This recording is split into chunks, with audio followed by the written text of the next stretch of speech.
Hello, my name is Nikita Krasnitsky and I have chosen the eHealth system for my coursework. So let's start with the purpose of that system.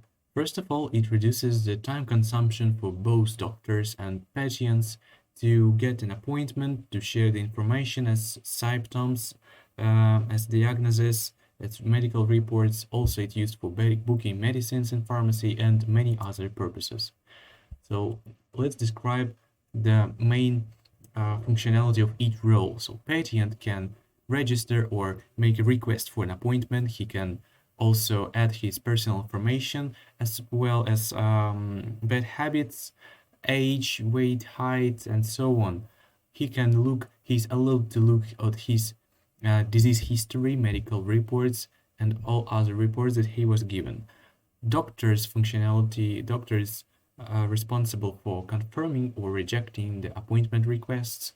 He can look at patient's history, AI reports, and make his own medical reports. System is responsible for sending statistics to the government, for booking medicines at pharmacy, and for storing and collecting data. So the network diagram looks like this.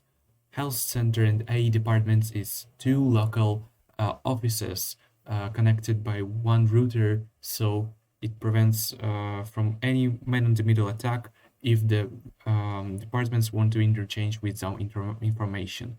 Each department has external firewall, which leads suspicious traffic to honeypots and also make an allowance for internet users to get an access to web server. Also, all of them has firewalls before DMZ2, so nobody is allowed to go to the databases or other sensitive servers. Also, each department has internal workspaces, so the doctors and engineers and other employee can access the system only through the internal workspaces. Let's start the risk analysis from the assets. So the first important asset is patient's personal data. It's age, weight, height, bad habits, its diseases, reports, and so on. Patient satisfaction, ability to use services, systems hardware, because all of them, service, routers, switches, other devices are used in the system for a specific role, and if someone of them is broken, the system is crashed. System software, like website, like a model, some of them should be kept secure, some of them should be always be allowed to use, and so on. I used threat methodology to identify the threats and threat estimation to estimate the risk and provide the countermeasure for each threat. So the first threat is the personnel identity loss or sharing. If the personnel is not educated, it can share the credential or leave the credential in a public place. So the hacker can use the social engineering techniques to get that information. And if he is allowed to come to the office directly, he can use the computer to get the access to make some harm. So by educating the personnel, we can prevent from the sharing, and by providing the security on entrance, we can prevent the hacker from coming inside the office. Second spoofing threat is copying or changing messages to pharmacy. The system sends the booking messages to pharmacy, and if we don't use the cryptography in the messages, they could be sniffed, and then hacker can pretend to be the system and send other messages to book other medicines, which we don't want to do. So by using any cryptography like digital signatures, we can prevent it from that attack. Second threat is unauthorized deletion of information for tampering with data. If the code is really not secure, it has bugs, it has flaws, which could be used by hackers to get the access. Also, accidentally, access could be given to the user if the program has bugs. So by writing secure code, by using tools for fighting vulnerabilities and weak points, we can prevent from this attack. Repudiation. User can reserve a lot of time cells for appointments and deny them at the last second. And if we don't have history of his actions, he will avoid punishment. So it's first countermeasure to make logging, to provide auditing of the data. And the second more important countermeasure is providing the policy for an appointment. For example, the call verification, like if the user made an appointment, just call him to verify is it valid user, is it valid and responsible request or not.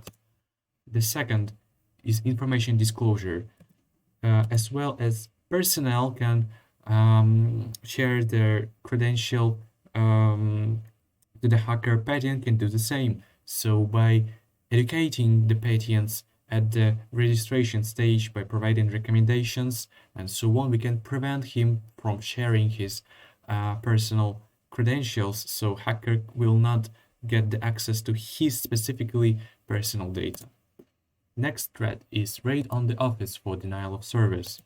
So raid can demolish whole the office, steal or destroy servers, databases, and other hardware. And the most obvious countermeasure is just the security on entrance. Use bodyguards, use strong doors, use cameras to detect the criminals. But more important countermeasure is backupping the data, because if the raid will be, all the data would be saved, and after restoring the hardware, you can upload the data back, so no personal information, which is very important asset, no then would be lost. The next threat is DDoS appointment reservation. So the hacker can create many users, and all of them will reserve some time cells, not as very much, not a lot of them, but because of the count of the users, all the time cells will be reserved, and no of the valid user can use the service. So it's denial of service attack, and could be very easily prevented by policy of the appointment. You can just call to the user for approving the request, and the hacker will suffer. He will not cause any harm.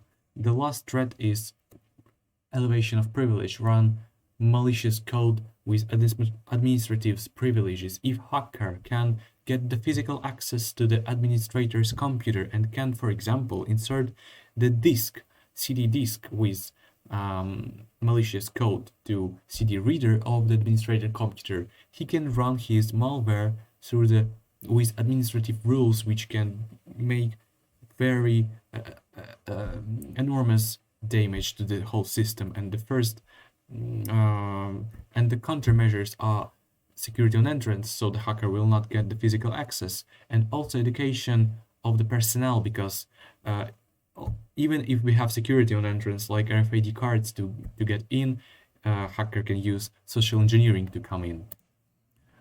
So we see the full threat table. We see that some threats are less risky, some more risky. We see that some countermeasures deal with several threats, some only with one threat, and so on. Legal and ethical issues. One important ethical issue is equality. Each user has rights to be treated, but because of limitation of the system, because of limitation of time cells, of doctors, and so on, system will reject some of the appointment requests. So it leads to one ethical issue. And also confidentiality is a big problem for the system, because it's responsible for storing and it's responsible for integrity and security of personal data. And the final recommendations that I could give to that system is to use the countermeasures that was mentioned above to make the system more secure, to improve it, and to develop the system. Thank you.